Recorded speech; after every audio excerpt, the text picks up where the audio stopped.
1절 그런즉 육신으로 우리 조상된 아브라함이 무엇을 얻었다 하리요? 만일 아브라함이 행위로서 의롭다 하심을 얻었으면 자랑할 것이 있으려니와 하나님 앞에서는 없느니라. 자, 3절을 같이 읽겠습니다. 시작. 성경이 무엇을 말하느뇨? 아브라함이 하나님을 믿음에 이것이 저에게 의로 여기신 바 되었느니라. 자, 그리고 24절, 25절을 같이 읽겠습니다. 시작.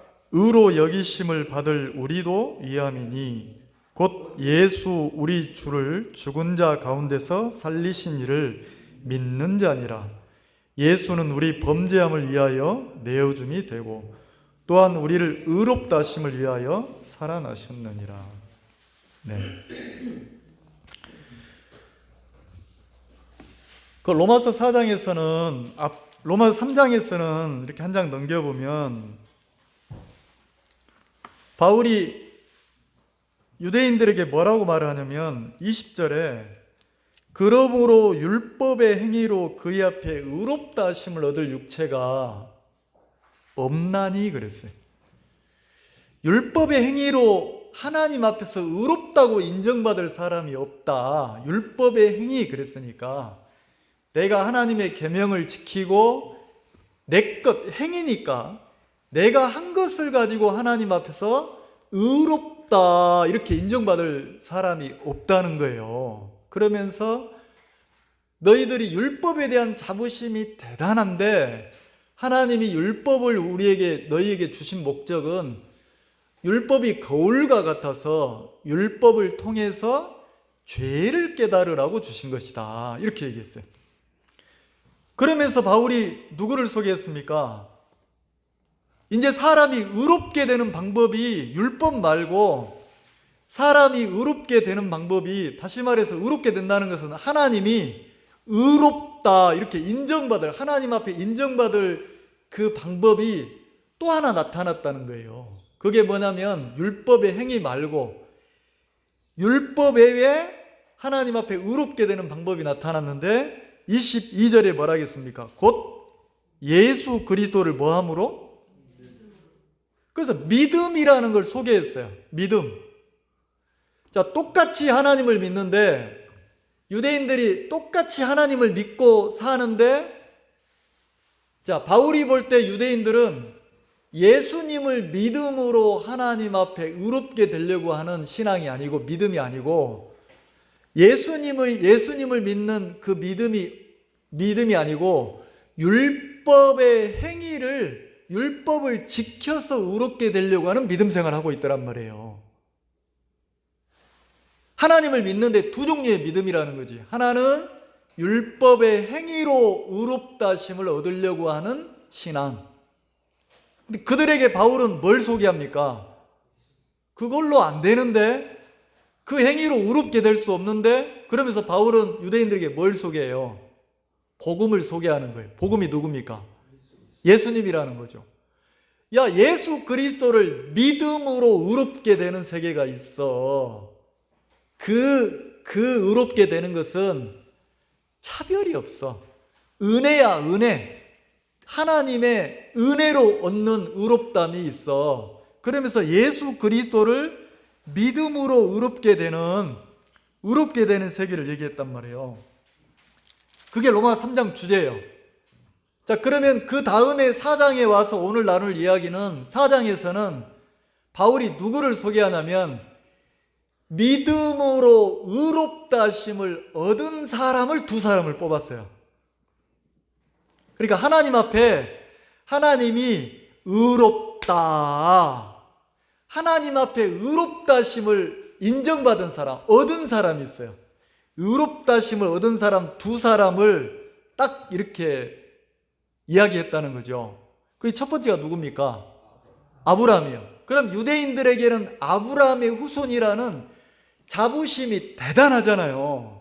그럼 아브라함 그러면 유대인들은 믿음의 조상이다. 하나님을 믿는 믿음의 시작이다. 이렇게 생각한단 말이에요. 그러면 아브라함이 가졌던 믿음, 하나님을 믿었던 그 믿음을 유대인들에게 딱 바울이 보여주는데, 왜 보여줍니까? 너희들이 지금 가지고 있는 믿음하고 아브라함, 하나님이 의롭다고 인정하신 아브라함의 믿음하고 비교해 보라는 거죠. 그럼 유대인들은 아브라함이 믿음의 조상이라고 생각하는데, 아브라함이 어떻게 하나님을 믿었다고 생각합니까? 율법의 행위 속에서 자기가 무엇을 해서 하나님 앞에 믿음으로 인정받았다고 생각을 하는 거예요. 근데 바울이 아브라함의 믿음을 소개하는데 4장에 뭐라고 말하냐면, 그런즉 육신으로 우리 조상된 아브라함이 무엇을 얻었다리요? 그랬으니까, 자, 우리 조상 아브라함이 하나님 앞에 어떻게 믿음을 인정받았느냐, 아브라함의 믿음을 조금 파고 들어가 보자. 왜? 유대인들은 아브라함이 가졌던 믿음이나 자기들이 하고 있는 지금 신앙생활 믿음이나 같은 믿음이라고 생각하는 거예요. 근데 바울이 뭐라고 합니까? 2절에 만일 아브라함이 행위로서 의롭다심을 얻었으면 그랬어요. 여기서 행위로서는 뭡니까? 율법의 행위로서 자기 행위를 넣어서 하나님 앞에 자기가 이렇게 뭔가를 잘해서 의롭다심을 얻었다면 그래, 자랑할 것이 있지. 근데 바울이 냉정하게 얘기하는 거예요. 하나님 앞에서는 있다 없다? 아브라함을 하나님의 저울에 달아보면 아브라함이 자기가 잘한 행위로 하나님 앞에서 아이고 그래 믿음이다 하고 인정받을 게 있다고 합니까? 없다고 합니까? 없다는 거예요. 일도 없다는 거지. 일도. 그러면 일도 없다면 뭐라고 하냐면 3절에 성경이 무엇을 말하느냐. 자, 성경이 무엇을 말하느냐 그랬으니까 하나님이 뭐라고 말씀하시냐 이 뜻이란 말이에요. 아브라함이 하나님을 아브라함이 하나님을 뭐 했다고요? 믿음을 보고 하나님이 의롭다겠지. 무슨 행위를 보고 하나님이 의롭다 한 게 아니다. 그러면 아브라함이 하나님을 믿음에 그랬으니까 아브라함이 하나님을 믿었던 그 믿음이 어떤 것이냐, 이거를 조금 살펴보자는 거죠. 자, 아브라함이 하나님을 아브라함이 누굴 믿었다고요? 하나님을 믿었어. 하나님을 믿으니까 하나님이 그 믿음을 의로 인정했다는 거지. 그러면 자, 창세기 15장을 한번 봅시다. 이거 접어놓고 바로 돌아올 테니까. 창세기 15장. 이때 믿었다는 게 창세기 15장을 가리키는 거예요. 자, 창세기 15장에서 하나님이 아브라함을 믿음으로 인정을 했어요. 자, 15장 6절 한번 봅시다. 찾으셨나요? 15장 6절, 창세기 15장 6절 같이 한번 읽읍시다. 시작. 아브라함이 여호와를 믿으니 여호와께서 이를 그의 의로. 자, 여기 보면 로마서 4장에 아브라함이 하나님을 믿었기 때문에 하나님이 그 믿음을 의로 여겼다고 하는 내용이 요 6절이란 말이에요. 아브라함이 여호와를 믿으니 여호와께서 이를 그의 의로 여기시고 그랬는데, 분명히 여기에 아브라함이 누구를 믿었다고 합니까? 하나님을 믿었다고 하죠. 그럼 여기에서 아브라함이 믿은 하나님, 아브라함이 믿은 그 하나님 속에 아브라함의 행위가 1이라도 들어갔느냐, 하나라도 들어갔느냐? 들어가지 않았다는 거예요. 그럼 창세기 15장에 아브라함이 요때 하나님을 딱 믿었을 때 요 배경이 뭐냐면 하나님이 아브라함에게 나타났어요.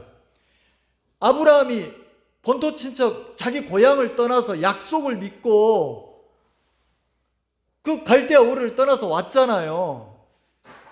왔을 때 하나님이 뭐라 하겠습니까? 아브라함 보고 내가 너를 많은 너에게 자식을 줄게, 내가 너에게 복을 줄게, 막 이렇게 약속을 했잖아요. 근데 고향을 떠나서 왔는데 건 10년이 지났는데 자식이 있어요, 없어요? 없는 거예요. 근데 한 10년쯤 지났을 때 하나님이 아브라함에게 나타나서 뭐라 하냐면 나는 너의 하나님이다. 나는 능력의 하나님이다. 내가 네 방패다. 내가 너를 지키고 있다. 요 15장 1절에 보면 내가 너의 하나님이다. 이렇게 얘기한단 말이에요. 자, 하나님이 아브라함아 이렇게 얘기하면 아브라함도 막 하나님이 너무 좋으면 어떻게 해야 됩니까? 아이고 하나님 이래야 되잖아요. 근데 아브라함이 뭐라 합니까? 2절에 보면 아브라함이 가로되 주 여호와여 무엇을 내게 주시려나이까 이래요. 내가 네 하나님이다. 내가 너를 지킨다. 내가 너에게 모든 것을 준다. 나는 전능자다. 이러니까 아브라함이 뭐라 합니까? 하나님 나한테 뭘 주시려고요? 자, 그 말은 자기가 바라는 것을 하나님이 줬다는 겁니까? 안 줬다는 겁니까? 이게 아브라함이 경상도 사람은 아닌 것 같아. 맞나? 맞지? 가자! 이 경상도잖아요. 우리 동네는 어떻게 합니까? 우리 경상도 우리 동네는 조금만 마음 상하면 어떻게 해요? 그걸 숨겨요, 못 숨겨요? 못 숨기잖아요. 막 얘기해쁘잖아요. 하나님 나한테 준 게 뭐가 있어요? 막 이래야 되는데 그리 안 하고 아브라함이 어떻게 합니까? 하나님 뭐 주시려고요? 그러면서 뭐라고 그래요? 나는 뭐라고 합니까? 나는 뭐하니? 자식이 없사오니. 요 엘리에셀 그 종놈 중에 하나 똘똘한 놈 골랐으니까 엘리에셀 요놈이나 뭐 복 주세요. 줄라면 요놈한테 복 주세요. 이러는 거예요. 나는 뭐하니까? 자식이 없으니까. 그러면서 그 다음에 속마음을 얘기해요. 3절에 아브라함이 또 가로되. 자, 그렇게 얘기해놓고 아브라함이 또 얘기하죠. 누구한테? 하나님 앞에 뭐라고 얘기합니까? 주께서 내게 뭘 안 줬다고요? 자, 이 말은 뭐예요? 하나님이 나한테 약속해놓고 하나님이 나한테 뭐 자식을 많이 준다고 해놓고 하나님이 나한테 자식 안 줬잖아요. 내가 무자한 게, 내가 자식이 없는 게 누구 탓이라는 겁니까? 그래 놓고 무슨 전능한 하나님이라 하고 뭐 나의 방패라 하고 하나님이 나를 복준다 하고 하나님이 나한테 자식 안 줬잖아요. 자, 이 소리잖아요. 그러니까 아브라함이 뭐 하나님 앞에 뭐 행위로 뭘 잘한 게 있어요, 없어요? 없잖아요. 근데 이때 하나님이, 자, 아브라함의 모양을 보면 무슨 믿음의 모양이 있습니까? 없잖아요. 어떻게 보면 막 진짜 속에서 천불이 나가지고 누가 미워요? 약속 하나 믿고 왔는데 하나님이 미운 거예요. 뭐 제가 잘못 푸는지는 모르겠지만 미운 거예요. 그래서 하나님 앞에 뭐 주시려고요? 종놈이나 축복해 주세요. 내가 이 말까지는 안 하려고 그랬는데 하나님 너무하신 거 아닙니까? 하나님이 나한테 자식 안 주셨잖아요. 자, 그 말은 하나님이 세운 약속을 하나님이 지켰다 안 지켰다? 그러니까 아브라함 마음에서는 섭섭한 거야. 누가? 자기는 변함이 없는데 누가 약속을 안 지키고 있어요? 그래서 하나님 앞에 섭섭하단 말이에요. 근데 하나님이 어떻게 합니까? 하나님이 4절에 여호와의 말씀이 그에게 뭐하여? 임하여 그랬어요. 임하여 가라사대 그 사람은 너의 후사가 아니라 네 몸에서 날 자가, 야, 엘리에셀 그놈 네 아들 아니야. 네가 낳을 아들이 진짜 아들이야. 내가 너에게 아들 준다고 했잖아. 그러면서 어떻게 합니까? 아들 준다고 했잖아. 이렇게 말하면 아브라함이 마음이 열려요? 안 열리잖아요. 그래서 어떻게 합니까?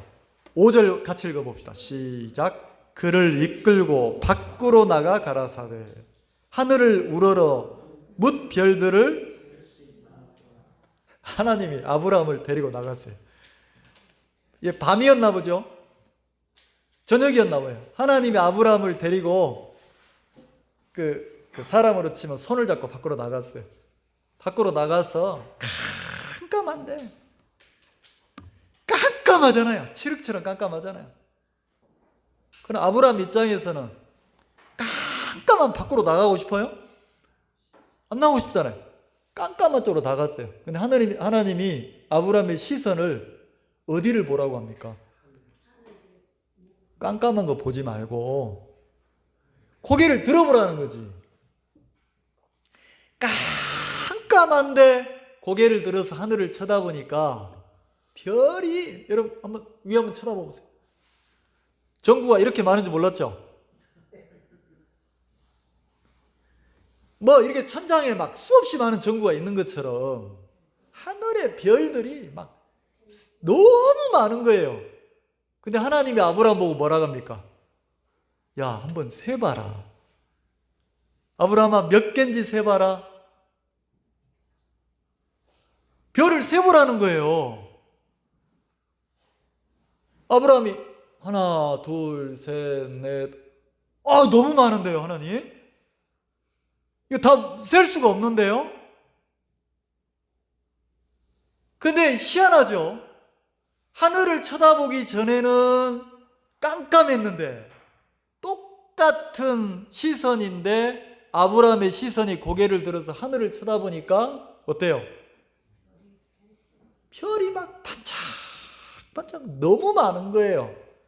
하나님이 세보라 하니까 그 별을 고개를 들어서 하늘의 별을 쳐다보면서 세는데 이상하죠? 별을 보면서 빛을 보면서 막 마음이 열리기 시작하는 거예요. 야, 별 많다. 아름답다. 누가 저 하늘을 만들으셨을까? 누가 지었을까? 야, 진짜 하늘 아름답다. 별 세다가 아름다움에 빠졌어. 근데 하나님 뭐라 합니까? 하나님 뭐라 그래요? 자, 또 그에게 이르시되 네 자손이 이와 같으리라. 막 감동에 젖어 있는데 뭐라 합니까? 하나님이 네 자손이 셀 수 없이 별처럼 이처럼 많아질 거야. 누가 얘기하신 겁니까? 하나님이. 그게 4절이란 말이에요. 여호와의 말씀이 그에게 뭐 했다고요? 임했다는 거지. 이 말씀이 임했다는 거예요. 아브라함이 하나님을 믿은 게 아니고 말씀이 아브라함을 찾아와서 아브라함 마음속에 말씀이 찾아와서 임했다는 거죠. 어떤 말씀이요? 네 자손이 하늘의 별들보다 더 많아질 거다. 별들처럼 많아질 거다. 이상하죠? 하나님의 말씀이 아브라함 마음속에 딱 임하니까 하나님이 나를 무자하게 자식 안 줬잖아요. 하나님이 나한테 씨 안 줬잖아요. 하나님을 향해서 그 은근히 막 불신과 하나님을 향해서 막 이 마음이 있다가 말씀이 한마디가 탁 말씀이 아브라함 속에 임하니까 신기하죠. 그 다음에 6절 보면 아브라함이 여호와를 뭐 했다고요? 그러면 하나 물어봅시다. 아브라함이 하나님을 믿은 게 먼저입니까? 여호와의 말씀이 아브라함 마음속에 임해서 아브라함에게 믿음을 갖도록 해준 게 먼저입니까? 이 말 이해가시죠?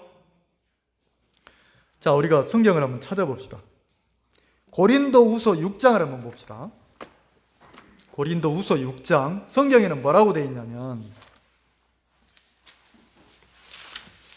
사도 바울이 고린도 교회 편지를 써서 믿음에 대해 설명할 때 고린도후서 6장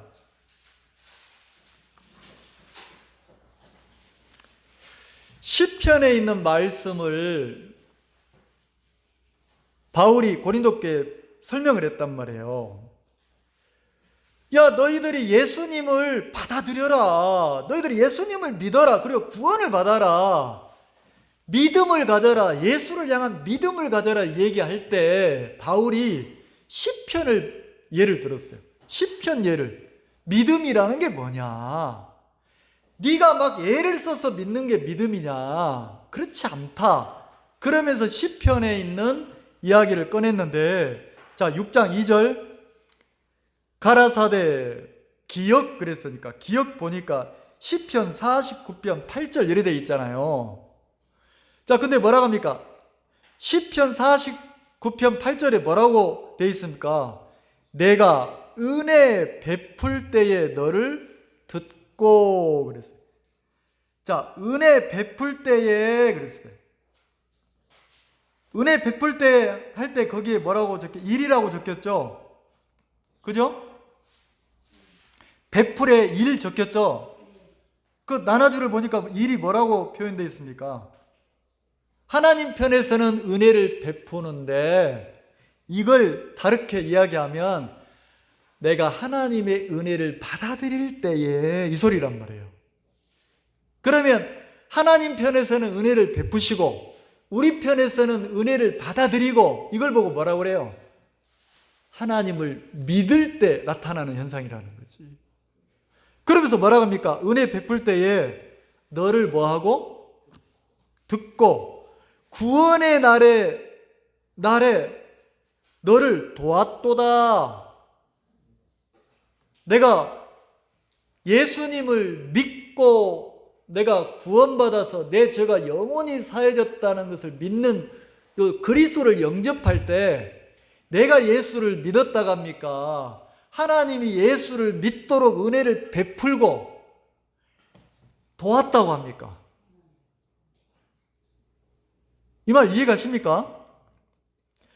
여러분, 사람들은 하나님을 떠나버린 사람들은 죄악 속에 있기 때문에 절대로 하나님을 믿을 수가 없어요. 스스로 자기 생각을 믿지.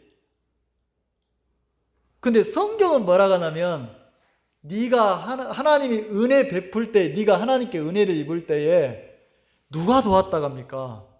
하나님이 도왔대요. 하나님이. 보라, 지금은 은혜 받을 때요. 보라, 지금은 구원의 날이로다. 야, 지금 네가 하나님의 은혜를 받을 때야. 그러면 바울이 이렇게 얘기할 때는 뭐라고 합니까? 네가 마음을 열어서 네가 지금 하나님이 너에게 복음을 듣게 하시는데 네가 지금 마음을 열어서 받아들이면 하나님이 너에게 믿도록 하실 거야. 하나님이 너를 그리스도를 영접할 수 있도록 하나님이 도우실 거야.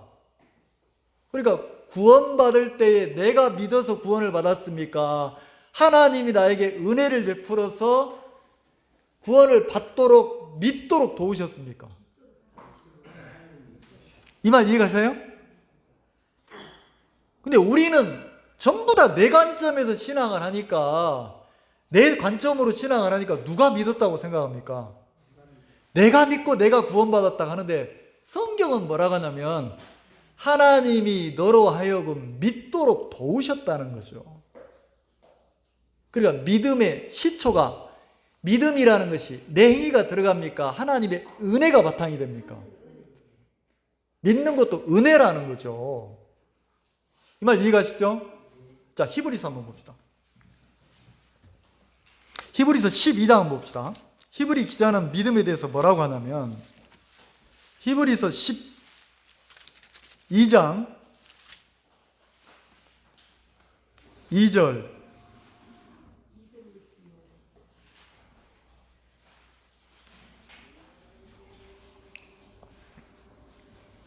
찾으셨습니까? 히브리서 12장 2절 같이 읽어봅시다. 시작. 믿음의 주요 또 온전케 하신 이인 예수를. 자, 믿음의 주요 그랬어요. 이 믿음의 주요가 무슨 뜻입니까? 믿음의 주인, 믿음의 창시자 이 뜻이란 말이에요. 그럼 믿음을 만드신 분이 누구냐? 자, 온전케 하시는, 이 말은 뭐냐면 완성자예요.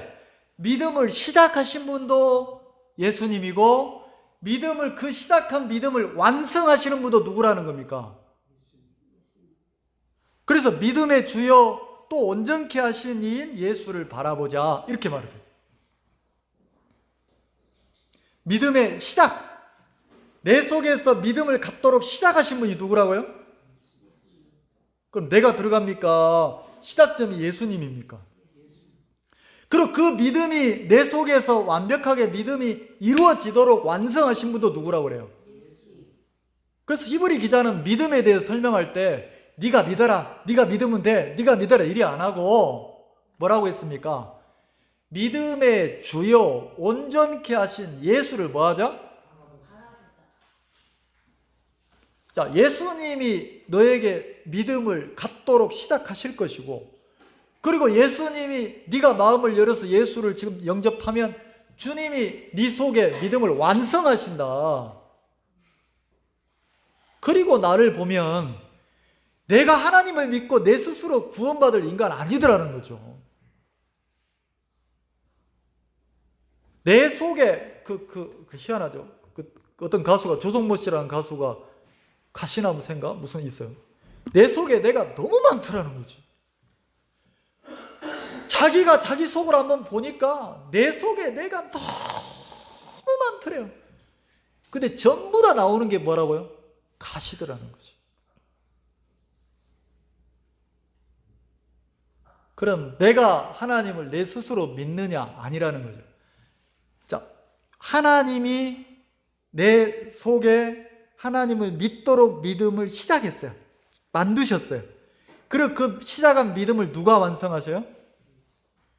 하나님이. 여기서는 예수님이라 했단 말이에요. 그럼 믿음 그러니까 믿음 이꼬르, 자, 바울이 자, 지금 요 아브라함이 가졌던 믿음을 얘기했으니까 아브라함이 하나님을 믿음에 했을 때 요때 아브라함이 자기 행위가 들어갑니까? 안 들어갑니까? 안 들어가죠. 그러면 아브라함이 어떤 하나님을 믿었습니까? 약속을 주신 분도 누구라고요?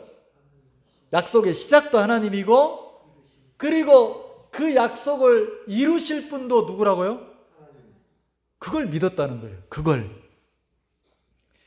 그 믿음을 하나님이 의로 여기셨다는 거죠. 자, 로마서 4장 다시 가봅시다.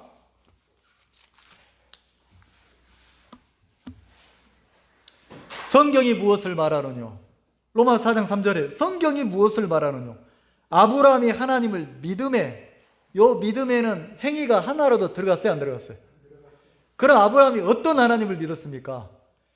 약속을 주신, 약속의 시작점도 누구라는 겁니까? 하나님이고, 그 약속을 이루실 분도 누구라고요? 하나님. 그 하나님을 믿었다는 거죠. 그 하나님을. 그 하나님을 믿는 걸 보고 하나님이 뭐라 하겠다고요? 그 하나님을 믿은 아브라함의 믿음을 보고 하나님이 그 믿음을 뭘로 여겼어요? 의로 여기셨다는 거지. 그러면 아브라함이 가졌던 믿음 속에는 의롭게 되기 위해서 무슨 행위가 하나라도 있어요, 없어요? 100% 없어요. 그럼 100% 누가 하실 것을 믿었습니까? 네, 하나님이 하실 걸 믿었다는 거죠. 아브라함이 가졌던 믿음을 바울이 그렇게 설명했다는 거죠. 그래서 4절에 일하는 자에게는 그 싹을, 로마서 4장 4절에 일하는 자에게는 그 싹을 은혜로 여기지 아니하고 빛으로 여기거니와, 이 말 이해가세요? 내가 가서 하루 일을 했어. 하루 종일 일을 했어. 그러면 주인이 나한테 하루 돈입니다, 일한 돈입니다 주면 은혜로 여깁니까? 일한 대가로 여깁니까? 그걸 설명하는 거예요. 일하는 자에게는 그 싹이 은혜가 되지 않는다. 은혜가 될 수 없다. 뭐가 된다? 대가가 된다. 대가가. 일한 대가가. 그러면서 뭐라 합니까? 만약에 너희들이 율법의 행위로 율법을 지켜서 율법에 대해서 뭘 해서 은혜를 입었다고 표현을 하는데, 그렇게 됐다면 그건 은혜가 아니고 대가다, 대가. 너희들은 율법의 행위 속에서 은혜라고 말을 하지만 대가를 얻는 신앙을 하고 있는 거다, 이렇게 얘기한단 말이에요. 그러면서 뭐라고 그래요? 5절에 또 한 사람을 소개해요. 일을 아니할지라도 율법의 행위로 하나님 앞에 의롭다고 인정받으려고 그 율법의 행위가 없는 사람, 일을 아니할지라도 경건치 아니한 자를 그랬어요. 여기서 경건치 않다는 것은 로마서 1장에 표현한 것처럼 하나님의 심판으로 판단하면 사형에 해당되는 사람을 말해요. 경건치 않은 사람이 아주 사악한 악한 사람이란 뜻이거든요. 그래서 율법을 지킨 것도 없어, 하나님의 앞에 의롭게 되려고 한 것도 없어, 그리고 하나님의 저울에 올려보면 너무 사악해서 사형을 시켜야 될 인간이란 말이에요. 그래서 일을 아니할지라도 경건치 아니한 자를 그랬어요. 하나님의 저울에, 율법으로 하나님의 저울에 딱 달면 사형에 해당되는 사람, 근데 그 사람을 의롭다 하시는 자가 있대요. 의롭다 하시는 이가 있대요. 누굽니까? 사형에 해당되는 경건치 않은 자를, 그리고 무슨 의롭게 되려고 율법의 행위도 없는 자를 하나님이 의롭다 하시는 자가 있다라는 거지. 누구예요? 아니, 누구냐니까. 하나님 편에서 보면, 이 본문으로 보면 아브라함이에요. 아브라함. 하나님이 일방적인 사랑과 긍휼로 아브라함에게 행위로나 조건으로는 안 된다는 거지. 그리고 또 한 사람이 누구냐면, 여기서 나눠지잖아요. 경건치 않은 자를 의롭다 하시는 이 그랬으니까 누굽니까? 하나님이죠.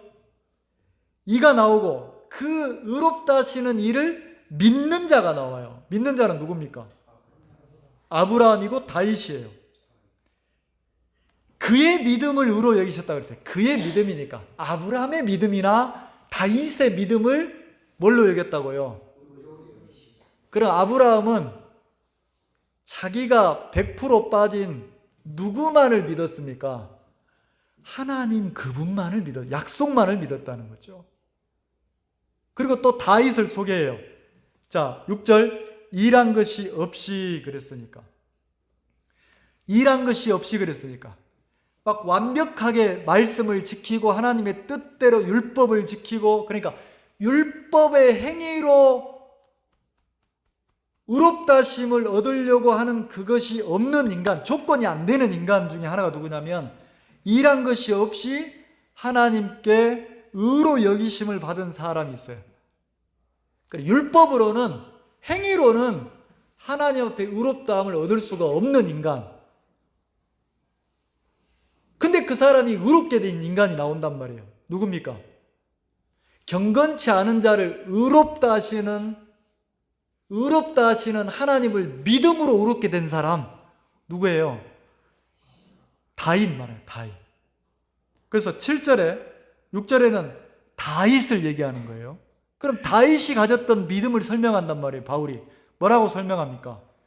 니은 그랬으니까, 니은을 보면 시편 몇 편입니까? 32장 1절 돼 있잖아요. 그럼 시편 32편을 봅시다. 시편 32편을 봅시다.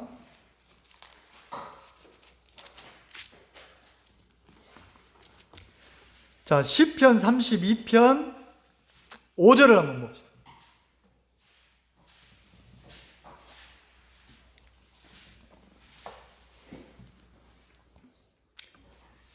자, 다윗이 쓴 시예요. 요 시편 32편은 내가 이르기를 내 허물을 여호와께 자복하리라 하고, 주께서 내 죄를 아뢰고 주께 내 죄를 아뢰고 내 죄악을 숨기지 아니하였더니 곧 주께서 내 죄의 악을 사하셨나이다 그랬어요. 이게 이제 시편 32편이 언제 쓴 시냐면 다윗이 왕이 돼서 사무엘 하에 보면 왕이 돼가지고 전쟁할 시기에 다윗이 전쟁에 안 나가고 왕궁 지붕 위에 거닐다가 물소리가 나는 거예요. 물소리가 나서 쳐다보니까 이야, 세상에 침침해서 잘 보이진 않는데 어떤 여자가 목욕을 하는데 탑 밑에서 물을 뿌리면서 이렇게 조심조심 물을 뿌리는데 다윗이 그 여자를 보니까 너무 아름다워 보이는 거예요. 성경에 아름답다고 안 돼 있어요. 아름다워 보였다고 그랬어요. 그러니까 뭔가 홀린 거죠. 너무 예뻐 보여가지고 신하들 보고 저게 누구냐 이렇게 물었어요. 그러니까 신하가 뭐라 했냐면 햇사람 우리아의 아내입니다 그랬어요. 햇사람 우리아. 햇사람 우리아라는 뜻은 완전히 다윗에게 충신이에요. 목숨을 건 충신. 충신 중에 충신이란 뜻이에요. 근데 자기에게 목숨을 건 충신이니까, 충신의 아내니까 햇사람 우리아의 아내란 이야기를 딱 들으면 어떻게 해야 됩니까? 다윗이 아름다워 보였던 그 마음을 어떻게 해야 돼요? 탁 접어야 되잖아요. 이 말 이해가세요? 탁 접어야 되잖아요. 근데 다윗이 하나님하고 멀어져서 사니까 자기 마음에 들어진 생각을 못 접는 거예요. 분명히 햇사람 우리아의 아내라고 했는데 다윗이 그 말을 거스리고 데리고 와라 그랬어요. 데리고 와라. 희한하죠? 멀리 있는 침침이 보이는 여자가 그때는 눈으로 보이는 게 잘 보이는 게 아니고 귀로 들리는 물소리가 더 잘 들렸어요.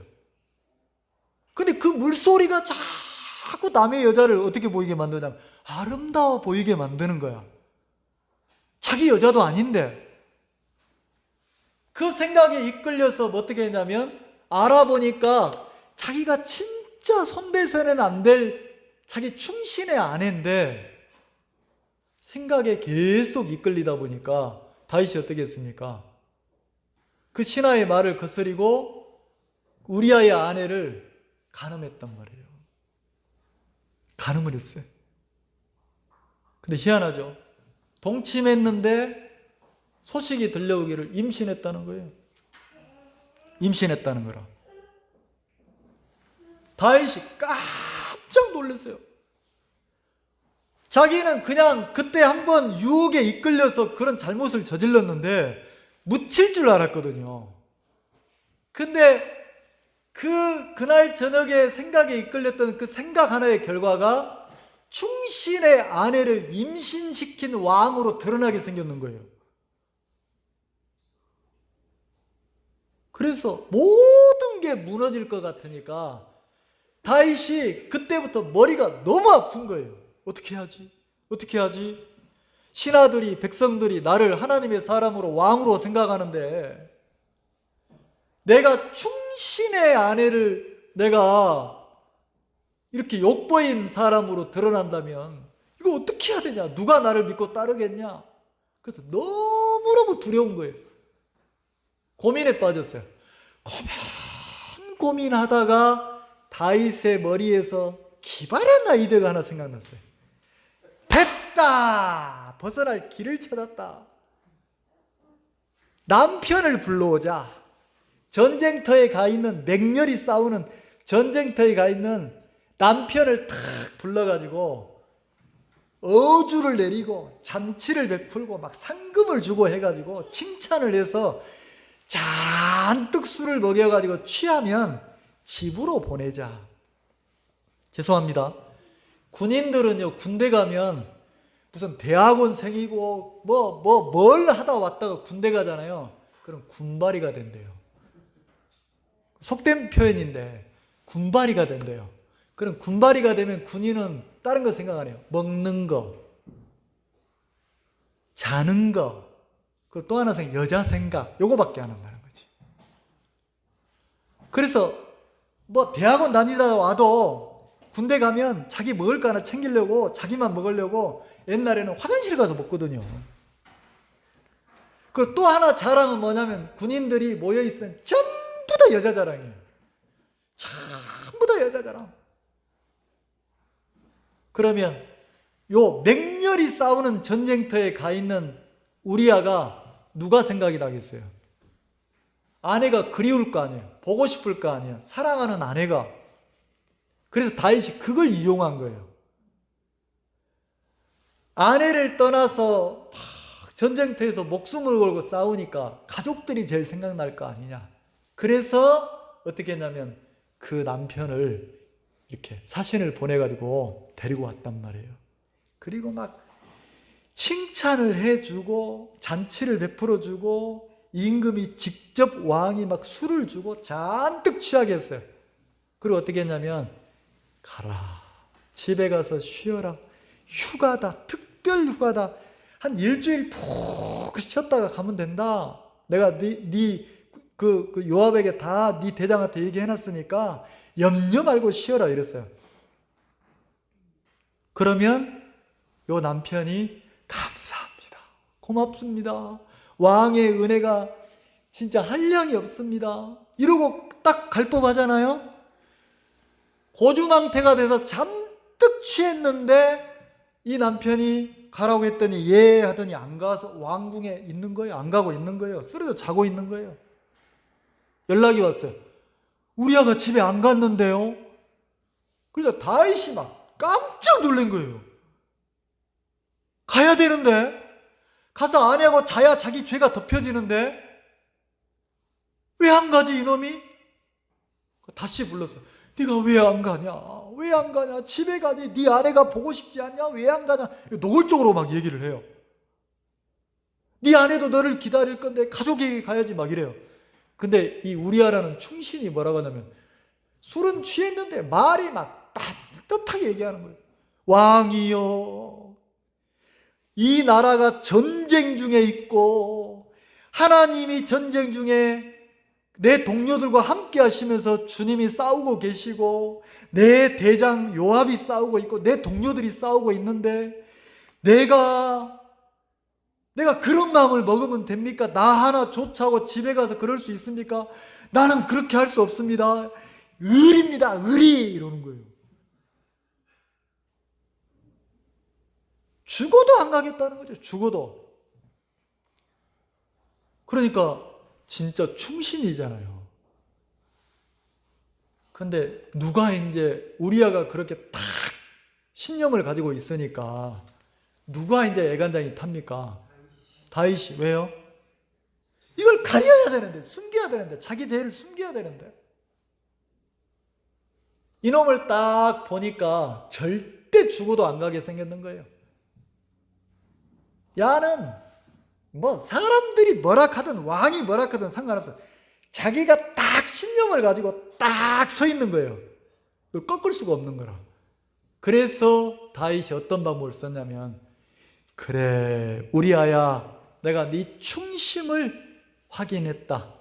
너 네 말대로 네 동료들이 싸우고 있는 대로 가라. 그 대신에 편지 하나 써줄게. 요압 장군에게 네 대장한테 이 편지 좀 전해줘 이렇게 써요. 그 편지에 뭐라고 써놨냐면, 군대장관 요압이여 수고 많소.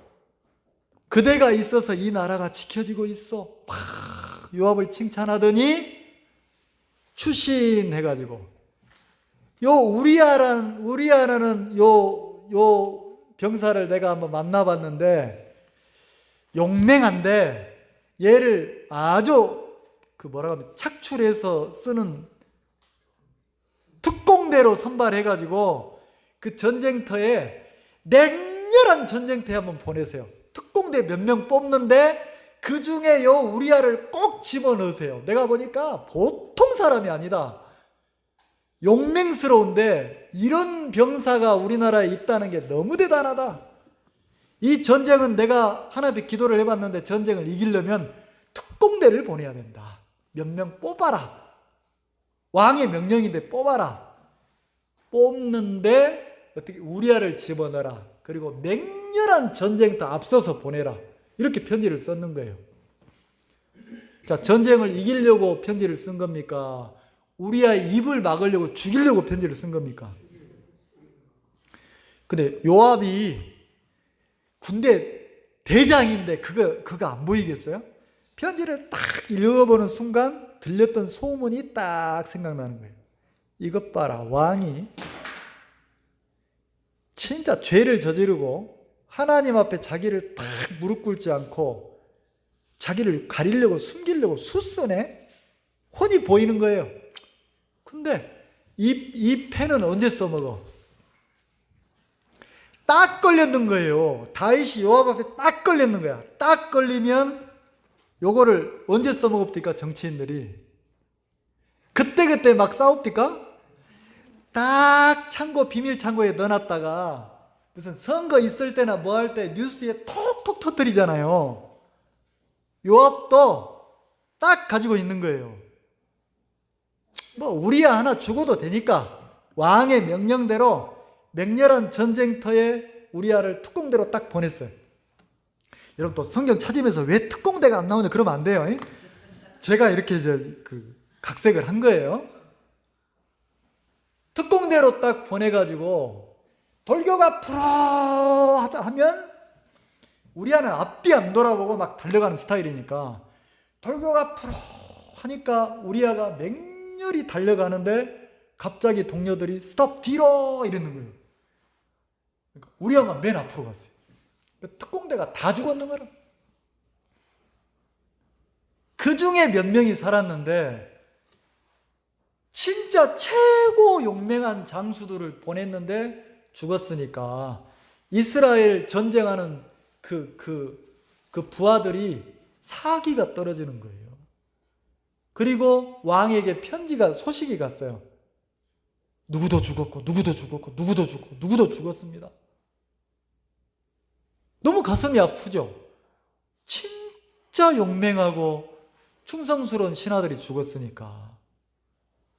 근데 왕이 실망할까 봐 추신해가지고 요압이 뭐라고 썼냐면 우리아도 죽었습니다. 이렇게 써놓는 거예요. 우리아도 죽었습니다. 그러니까 다윗이 그 마지막에 우리아도 죽었다는 이야기를 딱 듣고 나서 다윗이 뭐라고 하냐면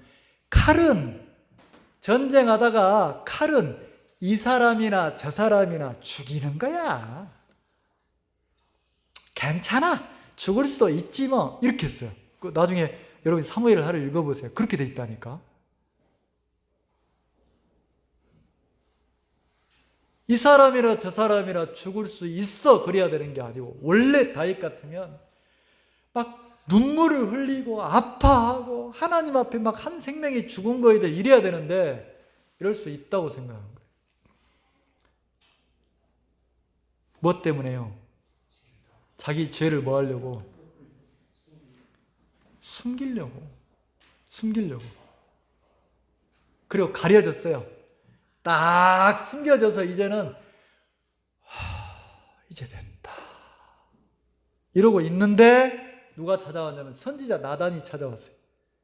선지자 나단이라는 선지자가 찾아와가지고 왕이시여 잘 지내십니까? 아, 예. 하나님의 선지자도 잘 지내시죠? 근데 왕이시여 근래에 우리나라에 요괴한 소문이 들리던데요. 도대체 무슨 일입니까? 아니 어떤 한 성에 두 사람이 사는데 한 사람은 부자고 한 사람은 가난한데 이 부자는 소나 양이 억수로 많고 이 가난한 사람에게는 암양 새끼 한 마리가 있는데 이 부자에게 손님이 찾아왔다는 거죠. 손님이 찾아왔는데 이 부자가 자기 양을 잡아서 대접 안 하고 옆집에 사는 가난한 양 한 마리 있는 그 사람의 암양 새끼를 잡아가지고 손님을 대접했다 갑디다 이러는 거예요. 그래 다윗이 그 얘기를 듣고 나서 어떤 놈입니까? 우리나라에 그런 악한 놈이 있습니까? 내가 그놈을 잡아다가 벌을 내려야 되겠다고 이런 거예요. 그러니까 나단 선지자가 뭐라 했냐면 정신 차리세요. 당신입니다.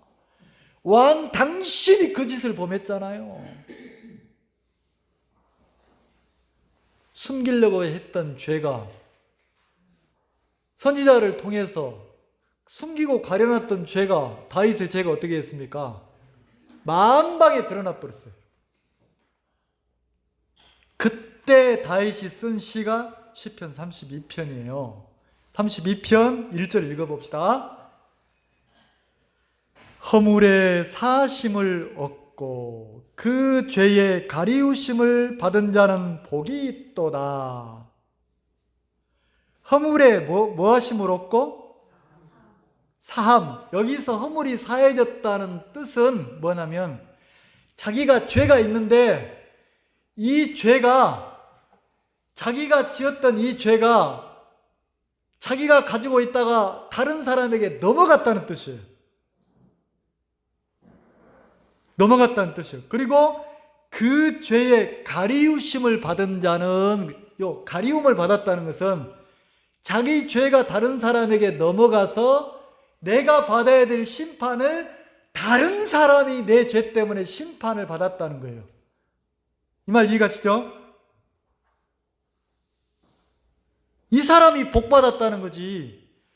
내가 지은 죄가 다른 사람에게 넘어간 사람, 그리고 그 죄가 가리워진 사람, 그 사람이 복을 받았다는 거예요. 왜? 누가 심판을 받아야 되는데? 자기가 죄에 대한 심판을 받아야 되는데 내 죄 때문에 나를 대신해서 다른 사람이 심판을 받았다는 것을 믿은 사람이 복받았다는 거지. 그 얘기를 하는 거예요. 그러면서 뭐라고 합니까? 2절 마음에 간사가 없고 여호와께 정죄를 당치 않는 자는, 마음에 간사가 없고 하나님 앞에 정죄를 당치 않을 자는 복이 있다는 거예요. 자, 이 사람이 원래 죄가 있었는데 죄를 지었는데 내가 지은 죄가 나를 대신해서 다른 사람에게 넘어갔어. 내 죄가 다른 사람이 넘어갔는데 지켜보고 있으니까 내 죄 때문에 이 사람의 죄에 대한 심판을 받아. 내 죄가 피로 다 가리워졌어. 그리고 하나님이 그걸 보시고 뭐라고 하시냐면 의롭다고 해. 자, 죄가 다 씻어졌다, 거룩해졌다, 의롭다 이렇게 인정을 해 하나님이. 이걸 누가 보고 있어요? 죄를 지은 내가 보고 있어. 이 말 이해가시죠? 그래서 그걸 보고 뭐라고 그래요? 자기도 뭐가 없어졌다고 그래요? 간사가 없어졌고 뭐가 없어졌다고? 정죄가 없어졌대. 간사가 없어지고 뭐가 없어졌다고요? 이제 그 죄 때문에 간사가 없어졌다는 것은 막 고민하고 괴로워하고 이럴 일이 없다는 거지. 분명히 내가 죄를 졌는데 그것 때문에 괴로워하고 힘들어했는데 그럴 게 없더라는 거지. 왜? 나를 대신해서 누가 내 죄가 넘어간 그분이 내 죄값을 치렀으니까. 그리고 뭐가 없어져요? 정죄가 없어져요. 죄가 없어지더라는 거지. 나를 대신해서 누가 내 죄값을 치른 분이 있기 때문에 이걸 믿는 사람이 복된 사람이라고 다윗이 서두에 딱 제목처럼 1절 2절을 써놓고 3절에 요때 이 믿음이 왔을 때 자기 마음을 기록을 해놨어요. 3절에 내가 토설치 아니할 때에, 자기가 뭐 하지 않을 때에? 토설이니까 이걸 얘기를 할까 말까, 얘기를 할까 말까, 드러낼까 말까 막 고민하고 그 압력밥솥이 그 압력이 차면 이러듯이 속에서 막 얘기를 해야 되나 말이야. 해야 되나, 하나님 앞에 내 죄를 자복해야 되나 말이야. 이러고 있을 때 종일 신음함으로 그랬잖아요. 하루 종일 일주일 내내 한 달 내내 뭐 하고 있어요? 죄를 자복할까 말까, 자복할까 말까. 나를 딱 드러내고 하나님 앞에 죽으면 죽자 하고 죄인으로 드러날까 말까, 드러날까 말까 이러고 있을 때에 내 뼈가 쇠하였도다. 자기 뼈가 뭐 했다고요? 여러분, 뼈가 녹아요. 뼈가 녹아. 그 골다공증이 걸러. 언제? 믿음 없을 때. 언제?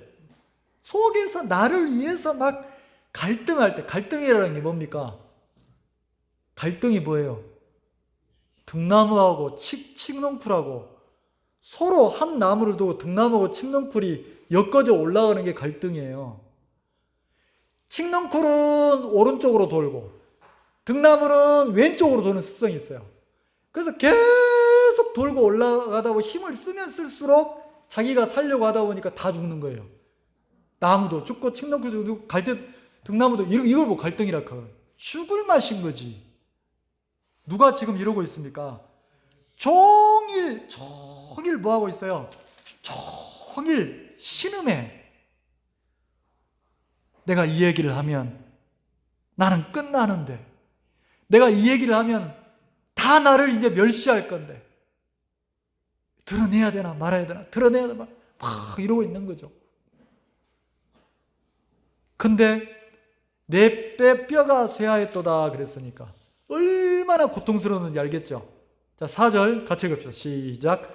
주의 손이 주야로 나를 누르시오니. 자, 주의 손이 주야로 나를 뭐 한다고요? 하나님이 계속 다윗을 누르시는 거예요. 네가 왕이냐? 네 충신을 죽이고 네가 그럴 수 있냐? 막 이러는 거지. 그러니까 뭐라고 합니까? 내 진액이 화하여 여름 가물에 마름같이. 내 진액이, 그래, 자기 마음이 이제 완전히 다 말라 비틀어진 거예요. 기쁨 있습니까? 평안 있습니까? 소망 있습니까? 여호와로부터 오는 기쁨이나 평안이나 소망이 없어요. 오로지 뭐만 있습니까? 자기를 위해서 자기를 지키려고 하는 염려와 걱정이 가득 들어있는 거예요. 이 말 이해가시죠? 왜 우리가 교회 카톡방에 인사 나눌 때 샬롬 그러잖아요. 그게 뭐예요? 당신에게 평화가 있기를. 어떤 평화가? 여호와로 말미암아 오는 평안이 있기를, 이 뜻이란 말이에요. 그리스도인이 언제 행복합니까? 하나님으로 말미암아서 내게 평안이 오면 형편을 이겨요. 여러분, 그리스도인이 언제 힘이 있습니까? 주님으로부터 내게 믿음이나 주님으로부터 내게 오는 공급되는 어떤 힘이 있으면 세상도 이기고 다 이겨요. 근데 하나님으로부터 오는 게 끊어지면 지금 다윗이 표현한 것처럼 내 진액이 화하여 여름 가물에 마른 것, 여름에 가뭄이 와가지고 바짝 마른 땅처럼 다윗의 마음이 지금 말라 비틀어졌다는 거예요. 뭐 때문에요? 원인을 찾아 들어가면 뭐 때문에? 죄 하나 때문에. 죄 때문에. 이러고 있을 때에, 자, 5절, 내가 이르기를 내 허물을 여호와께 자복하리라 하고 주께 죄를 아뢰고 내 죄악을 숨기지 아니하였더니, 실은 다윗이 하나님 앞에 죄를 자복하고 숨기지 않고 아뢰습니까? 선지자가 와서 지적하니까 드러났습니까? 이 말 이해가세요? 우리가 꼭 다윗 같은 인간이라 버틸 때까지 버티는 거예요. 근데 누가? 하나님의 말씀이, 교회가, 선지자가 와서 나를 잡아주니까 내가 나를 탁 내려놓고 주님 앞에 서지. 다윗이 자복하기는 그 뒤로 자복을 했어요. 근데 누가 왔습니까? 나단 선지자가 와가지고 당신이 그 악한 인간이라 하면서 뭘 지적했습니까? 네가 하나님을 믿지 않는구나. 하나님이 너에게 더 필요하면 이것저것을 다 주었을 건데 하나님하고 당신 끊어졌다. 그러면서 딱 드러내니까 그때 다윗이 자기 죄를 자복했습니까? 안 했습니까? 했죠. 근데 신기하죠. 그렇게 자복하고 나니까 뭐라고 그래요? 하나님이, 자, 거기를 한번 찾아봐야 되나요? 사무엘하 12장 한번 봅시다.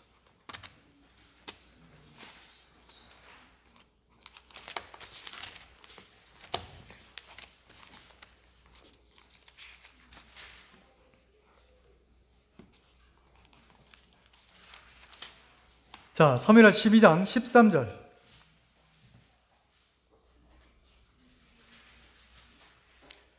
제 성경 480회입니다. 구약. 사무엘하 12장 13절. 다윗이 나단에게 이르되 내가 여호와께 죄를 범하였노라 하매, 자, 죄가 드러나고 나서 이제 하나님의 선지자 앞에 다윗이 자기 죄를 드러내고 고백을 합니까? 안 합니까? 하죠? 내가 하나님 앞에 죄를 지었습니다. 자, 하나님 앞에 죄를 졌다는 건 자기가 하나님을 멸시했다는 거죠. 생각을 쫓았다는 거죠. 그러면서 뭐라고 합니까?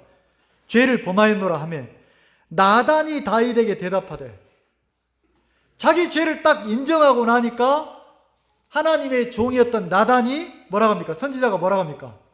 그래, 네가 간음했잖아. 너 나쁜 놈이야. 너 멸망당해야 돼. 이렇게 말했습니까?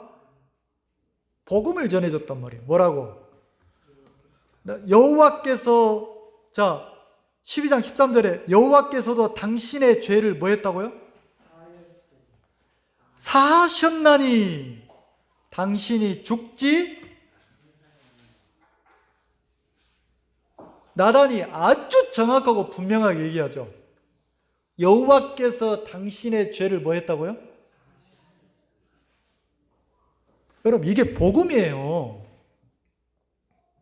지금 나단이 다윗에게 하나님이 당신의 죄를 사했다 이렇게 얘기할 때 다윗의 위치를 보잔 말이에요. 지금 형편을 보잔 말이에요. 다윗이 선한 행위를 한 게 있어요, 지금? 고개도 들 수 없잖아요. 고개도. 뭘로 드러났습니까? 경건치 않은 자로, 악한 자로, 하나님의 심판을 받아 마땅한 자로 드러났을 때 하나님의 선지자였던 나단이 뭐라고 합니까? 하나님이 당신의 죄를 뭐 했다고요? 사하셨다고요. 그게 그 시편의 그 1절 2절이란 말이에요. 자, 1절 2절을 로마서 4장으로 읽어보고 마칩시다. 로마서 4장 7절, 다윗의 고백이란 말이에요. 자, 그 불법을 사하심을 받고 그랬어요.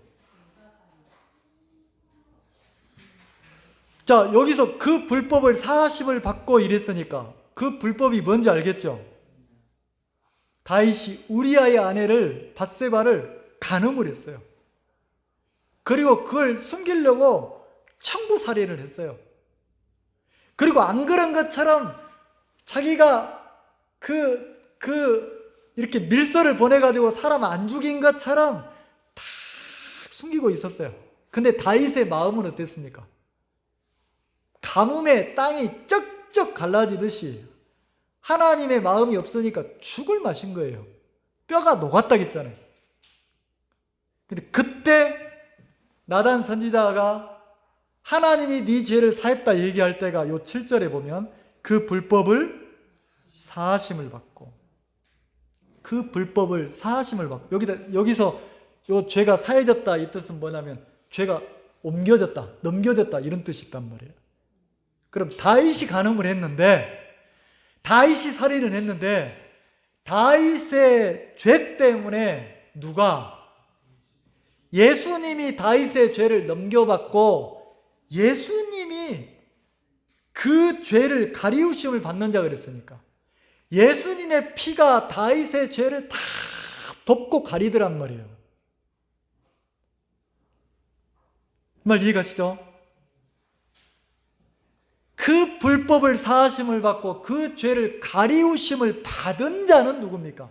다윗이고, 그 죄를 넘겨받고 그 죄값을 대신 치루어서 당신의 피로 다윗의 죄값을 다 치르시는 분은 누구예요? 예수님이더라는 거지. 다윗은 그 예수님을 믿었다는 거예요. 8절에 주께서 그 죄를 인정치 아니하실 사람. 자, 하나님의 죄를 인정하지 않을 사람 그랬어요. 하나님의 죄를 인정하지 않는다는 것은 하나님이 죄인들의 목록에서 이 사람은 딱 뺐어요. 그 목록에서 딱 뺐어요. 왜요? 다윗이 분명히 죄가 있는데 그 죄에 대해서 사함을 입었더라는 거지. 그 죄가 가리워졌더라는 거지. 누구로 말미암아서? 예수로 말미암아서. 그래서 사도행전에서는 뭐라고 표현했습니까? 다윗이 예수 그리스도가 오시기 전 수백 년 전에 살았던 다윗이 누구를 보고 믿었냐면 자기 앞에 계신 그리스도를 보고 믿었다 했어요. 그럼 다윗은 자기 죄가 옮겨질 것을 몇백 년이 지나서 예수님이 오셔서 메시아가 오셔서 자기 죄가 넘어간다는 걸 믿었다는 거지. 그리고 자기 죄 때문에 십자가에서 못 박혀 죽는 예수님이 몇백 년 뒤에 오실 것을 믿었다는 거지. 자, 구약의 사람들은 오실 메시아를 믿음으로 구원을 받았고, 지금 우리는요, 우리 죄를 넘겨받아서 우리 죄값을 치르신 이미 오신 예수님을 믿는 거예요. 그러면 바울이 요 아브라함과 다윗이 가졌던 믿음을 설명했죠. 그러면 다윗이 믿음의 사람, 의롭다 하심을 얻은 사람이 될 때 자기 행위가 뭐 들어간 게 있어요? 없죠. 무엇으로 의롭다함을 얻었습니까? 믿음으로. 요 아브라함이 믿음으로 의롭다함을 얻고 다윗이 믿음으로 의롭다 하심을 얻을 때 율법의 행위가 하나라도 들어간 게 있어요, 없어요? 없죠. 그럼 여기서 말하는 아브라함이 가졌던 믿음이나 다윗이 가졌던 믿음 속에는 뭐가 들어갔습니까? 하나님의 긍휼과 하나님의 은혜와 하나님의 사랑이 조건이 됐어요. 이 말 이해가시죠? 아브라함을 설명할 때는 믿음의 시작도, 약속의 시작도 아브라함에게 하나님이 하셨고, 그 약속을 이루신 것도 하나님이 하신다는 믿음을 얘기했고, 다윗은